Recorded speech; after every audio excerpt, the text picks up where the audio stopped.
लद्दाख को वादी कश्मीर से जोड़ने वाली श्रीनगर करगिल शाहराह पर बर्फ हटाने का काम तेजी से जारी है और तवक्को है कि मार्च के अख्ताम तक सड़क राब्ता बहाल कर दिया जाएगा। न्यूज़ 18 की टीम ने ग्राउंड जीरो जोजिला पहुंचकर सूरत हाल का जायजा लिया।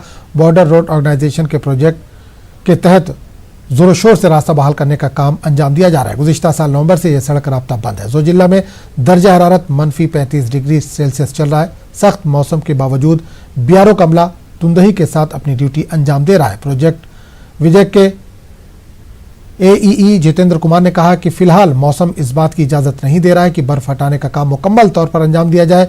विजय के कमांडर के मित्रा भी वहां पर मौजूद थे। उन्होंने काम करने वाले अमले के मसाइल सुने और इन्हें हल करने का यकीन दिलाया। मजदूरों ने मीना मार्ग में एयरटेल नेटवर्क की बहाली की मांग की है। न्यूज़ 18 की टीम ने अपने जायजे के दौरान जोजिला और मीना मार्ग पर दरमांदा ट्रक्स को सही हालत में पाया है। बीआरओ की सरगर्मियों से लग रहा है कि ये अहम शाहराह जल्द ही गाड़ियों की आमदोरफ्त के लिए खोल दी जाएगी।